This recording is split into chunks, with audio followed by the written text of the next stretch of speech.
When Benjamin Franklin exited the Constitutional Convention, he was asked by a woman, "Sir, what have you given us?"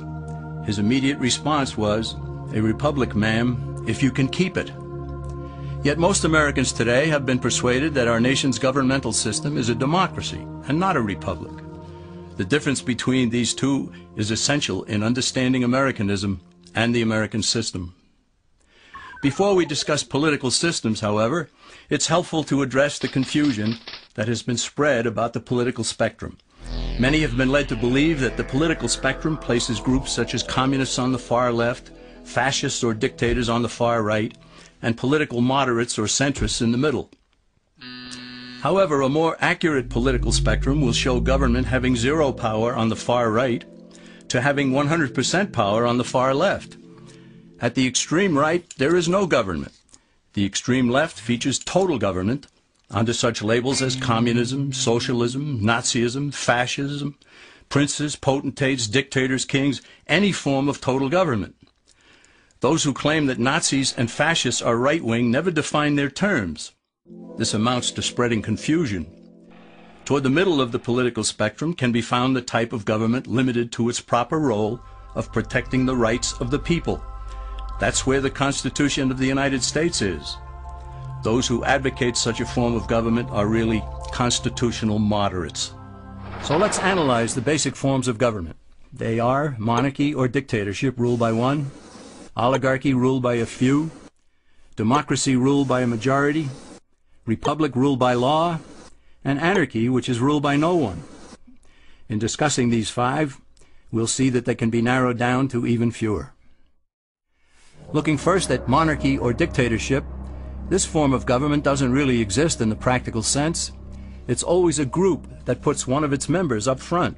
A king has his council of nobles or earls, and every dictator has his bureaucrats or commissars, the men behind the scenes. This isn't ruled by one, even though one person may be the visible leader. It's ruled by a group. So let's eliminate monarchy, dictatorship, because it never truly exists. Oligarchy, which is ruled by a group, is the most common form of government in all history. And it is the most common form of government today.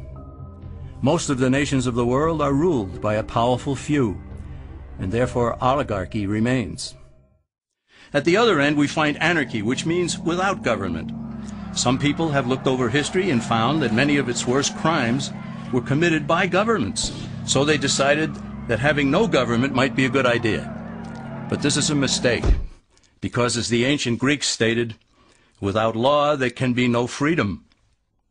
Our founding fathers agreed and held that some amount of government is a necessary force in any civilized, orderly society. In a state of anarchy, however, everyone has to guard life, liberty, and property, and the lives of family members. Everyone must be armed, and movement is severely restricted because one's property has to be protected at all times. Civilized people have always hired someone to do the guarding, a sheriff, a police force, or some branch of government. Once law enforcement was in place, the people were freer. They could leave their property, work in the fields, and so on. In short, the proper amount of government makes everyone freer. There are some who advocate anarchy, however, not because they want no government, but because they don't like what they have. They use anarchy as a tool for revolutionary change. The condition of anarchy is very much like a vacuum where something rushes in to fill it. These calculating anarchists work to break down the existing government with rioting, killing, looting, and terrorism. Tragically, the people living in such chaos often go to those best able to put an end to it and beg them to take over and restore order. And who is best able to put an end to the chaos? The very people who started it. The anarchists who created the problem then create a government run by them, an oligarchy, where they have total power. This is exactly what happened in Russia that led to Lenin taking total power, and in Germany where Hitler's brown shirts created the chaos that brought him to power. But anarchy isn't a stable form of government. It's a quick transition from something that exists to something desired by the power-hungry. It's a temporary condition, and because it isn't permanent, we eliminate it as well. The word democracy comes from two Greek words, demos, meaning people, and kratein, meaning to rule. Democracy, therefore, means the rule of the people, majority rule. This, of course, sounds good, but suppose the majority decides to take away one's home, or business, or children. Obviously, there has to be a limit. The flaw in democracy is that the majority isn't restrained. If more than half the people can be persuaded to want something in a democracy, they rule. What about republic? Well, that comes from the Latin, res meaning thing, and publica meaning public. It means the public thing, the law. A true republic is one where the government is limited by law, leaving the people alone. America's founders had a clean slate to write on. They could have set up an oligarchy. In fact, there were some who wanted George Washington to be their king. But the founding fathers knew history, and they chose to give us the rule of law in a republic, not the rule of a majority in a democracy. Why? Let's demonstrate the difference in the setting of the Old West. Consider a lynch mob in a democracy. 35 horseback riders chase one lone gunman. They catch him, and they vote 35 to 1 to hang him. Democracy has triumphed, and there's one less gunman to contend with. Now consider the same scenario in a republic. The 35 horseback riders catch the gunman and vote 35 to 1 to hang him, but the sheriff arrives, and he says, "You can't kill him. He's got his right to a fair trial." So they take the gunman back to town. A jury of his peers is selected, and they hear the evidence and the defense, and they decide if he shall hang. Does the jury even decide by majority rule? No, it has to be unanimous or he goes free. The rights of the government aren't subject to majority rule but to the law. This is the essence of a republic. Many Americans would be surprised to learn that the word democracy does not appear in the Declaration of Independence or the U.S. Constitution, nor does it appear in any of the constitutions of the 50 states. The founders did everything they could to keep us from having a democracy. James Madison, rightly known as the father of the Constitution, wrote in essay number 10 of the Federalist Papers, "Democracies have ever been spectacles of turbulence and contention, have ever been found incompatible with personal security or the rights of property, and have in general been as short in their lives as they have been violent in their deaths."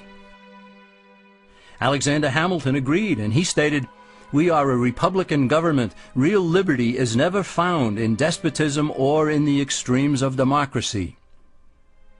Samuel Adams, a signer of the Declaration of Independence, stated, "Democracy never lasts long. It soon wastes, exhausts, and murders itself." The founders had good reason to look upon democracy with contempt, because they knew that the democracies in the early Greek city-states produced some of the wildest excesses of government imaginable. In every case, they ended up with mob rule, then anarchy, and finally tyranny under an oligarchy. During that period in Greece, there was a man named Solon, who urged creation of a fixed body of law not subject to majority whims. But where the Greeks never adopted Solon's wise counsel, the Romans did. Based on what they knew of Solon's laws, they created the 12 tables of the Roman law, and in effect built a republic that limited government power and left the people alone. Since government was limited, the people were free to produce, with the understanding that they could keep the fruits of their labor. In time, Rome became wealthy and the envy of the world. In the midst of plenty, however, the Roman people forgot what freedom entailed. They forgot that the essence of freedom is the proper limitation of government. When government power grows, people freedom recedes. Once the Romans dropped their guard, power-seeking politicians began to exceed the powers granted them in the Roman Constitution. Some learned that they could elect politicians who would use government power to take property from some and give it to others. Agriculture subsidies were introduced, followed by housing and welfare programs. Inevitably, taxes rose and controls over the private sector were imposed. Soon, a number of Rome's producers could no longer make ends meet, and they went on the dole. Productivity declined, shortages developed, and mobs began roaming the streets, demanding bread and circuses from the government. Many were induced to trade freedom for security. Eventually, the whole system came crashing down. They went from a republic to a democracy, and ended up with an oligarchy under a progression of the Caesars.